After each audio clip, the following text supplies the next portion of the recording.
Happy Thursday. I feel like doing some cards with you all again today. Like I said before, I am a bit camera shy, but I've really been enjoying doing this, and I know it's been connecting with some of you out there.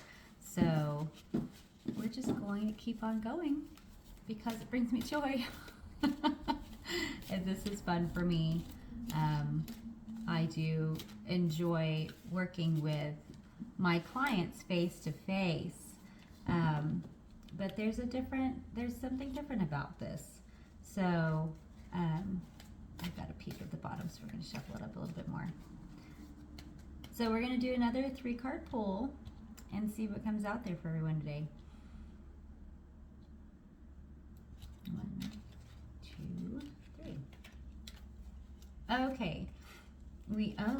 Hello again. Oh, someone's not getting the message, so we're going to put that one back out there again today. So we're going to start with the High Priestess. So we have the High Priestess here on, a checkerboard floor, arms held up. Looks quite resistant to me, and it's upside down. So let's see what the message is here today. So we do have someone who is resisting, I feel like we're resisting change. That you know that you're capable of creation. You know that you're capable of flight. See this? These wings that are like covered in iron. You know what is within your ability. You know it's calling to you, it's beckoning you, it's bringing you, and it's almost like you've come to the edge. And it's time to jump off. It's time to jump off, it's time to jump in, it's time to take flight.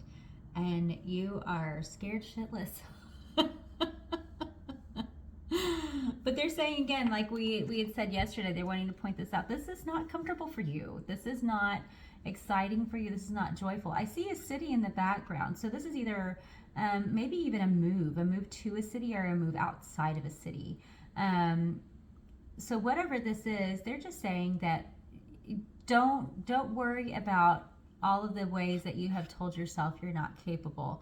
As soon as you take this leap, your wings will spread, and all of this old rust, all of these old feelings of fear are going to fall off of you, and you're going to jump in and you're going to take flight, and it's going to be beautiful. So whatever it is that you're resisting, whoever's resisting this out here, it feels like a move of some sort into the country or into the city, or moving outside of a job or moving outside of a home. There's some kind of move involved here. They're pointing at the toes here and the toenails. I don't know. I'm hearing just go get your pedicure, put on your sandals and go for it. So I don't know what that means.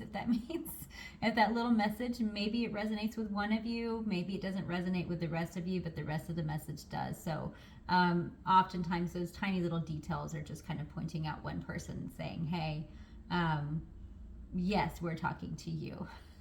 So that was kind of funny. We have the 8 of Wands here, 8 of Staves. You have a good look. So what we're wanting to talk about here is the staves are representing knowledge being growth, and it's taken some time, and you feel like all the efforts that you put in haven't been, coming to fruition for you. They haven't been growing or creating the change that you want to create yet. And you're at the point now where you just want to quit it all. I feel like this is very possibly related to school for someone that, you've been in school and you're just ready to give up, ready to call it a day. And, society, we're coming to a point where education, diplomas, we're able to move more fluidly through society to where we don't always need those documents to say that we're capable of doing what we're capable of doing. But this is different in your case. This is something that, I don't know why my nose keeps itching when I'm doing these readings. This is something that you feel drawn to, you feel called to, and you are gifted in this area, but you do need that diploma you do need that certification to be able to perform these things that you're meant to perform. So they're saying this is just a little messenger here saying, hold on, don't give up. What we do want you to do is to take a step back and prioritize. So maybe you're trying to get good grades in every subject. Maybe you're overextending yourself so that you can be the head or the top. And they're saying, don't worry about those things. No one, when they come into you, is going to ask you where you placed in your class when you graduated.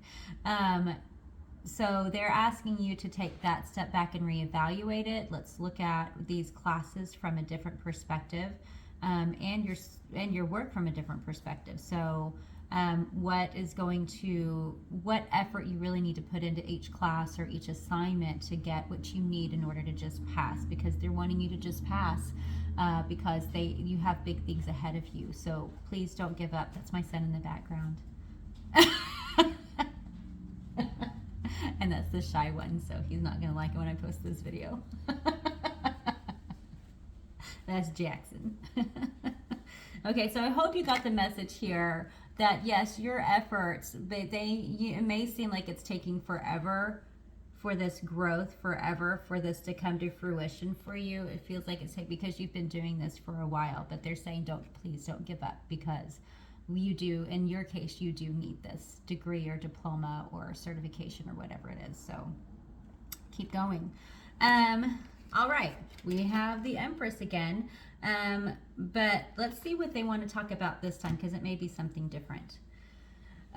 We want to look at our shoulder. We want to look behind us. We want to look at the past. We're too focused on the past. So this person knows that there's something that their intuition is calling them into. It's about a growth, a transformation, a change that they know that their intuition is calling them into. But they keep looking at what's happened before. Okay. For this person, I need to say something. One of my favorite sayings is that no man ever steps into the same river twice, because he's not the same man and it's not the same river. So understand that you are being called into a situation that feels familiar to you, and you feel afraid because it didn't turn out so well, maybe many times before. But here's the thing, you're not the same person you were then. So if you're expecting the same results, then you're going to get the same results, because that's what you're expecting to get out of the situation. So if you're looking to the past to tell you whether or not this is a safe space for you, or this is a safe, journey or venture for you, and you keep looking back at the failures before, understand that if a child stands up to walk for the first time and falls, and they refuse to get up again because they just look at that fall, they'll never learn to walk. But learning to walk is a process. I mean, some kids just get up and run. Mine didn't. But it's in the getting back up that they learn that stability, they learn that balance, they learn that strength, and that strength of character. We don't want to rob our children of the character building, achievement in the walking process, in the learning to walk process. And we still do that as adults. We think, we've got it figured out. We're in this place where we're adults now and it says it's not that way. We are still learning to fall, and we're still learning to get up and walk again. So understand that the things that you have done in the past were just opportunities for you to learn to get back up. So to not expect the same results in this situation, because that's not the same. It's not the same. And it's not the same, and you're not the same, and that you're equipped now, and that you have the information. So they're encouraging you to just stop looking at the past, because the past is done. We have the opportunity to be a new person every single day, and we have an opportunity to be a new person in every single moment. Just because it's happened before doesn't mean it's going to turn out that way again. So they're asking you to get up out of this scary, scary space of yours, to turn your head and look forward to the things that you want to create, and focus on that. They're wanting you to focus on the joy of creation. I was in a meditation last night. That was I got sniffles today. Got like a cold or something coming on. We don't want that. We just shoo that away. So I was in a meditation last night where I was coming to the understanding of what I want to manifest. What is it that I do want to manifest? I mean, we can sit there and put all of our effort into manifesting $1,000,000 till it gets here, but what does $1,000,000 do for you? What is it that you're actually wanting to do with $1,000,000? What are you wanting to create for yourself? What are you wanting to feel like? Who are you wanting to be? Where are you wanting to live? What are you wanting to do? What is it that you actually really want? And if you can focus on what you're actually wanting, what the goal actually is the money going to be there to support that goal and dream? So that's the space that I was in last night. But I came to the point of understanding what my true goal is. My true goal isn't to have a lot of money. I want a lot of money so that I can do stuff like this. This is what I love. This is what I want to do. I want to wake up every day and say, oh, what does this day hold for me? What do I feel like doing today? Do I feel like making a video? Do I feel like reaching out to an old friend? Do I feel like taking a nap? Do I feel like going out for coffee? Do I feel like getting dressed up and going out on the town? Do I feel like going shopping? Do I feel like painting? What do I feel like doing today?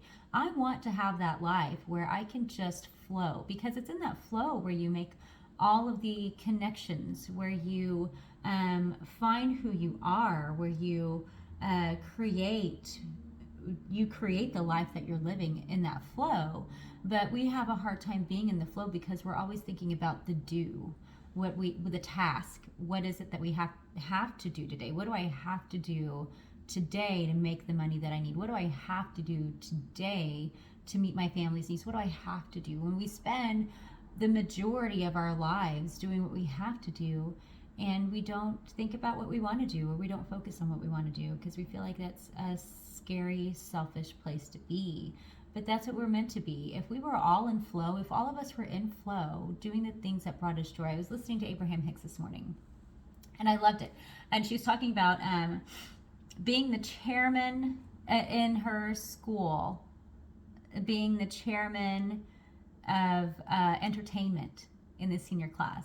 And that, what a great title, that her job was literally just to find things that they enjoyed doing, creating games or finding places to go or things to do that they would just enjoy doing. And how amazing it would be if we were all just the chairman of fun, the chairman of entertainment, the chairman of excitement, if that's what every single one of us were. And then the question comes, well, then if everyone's the chairman of fun, then who's gonna be the chairman of, sewage maintenance?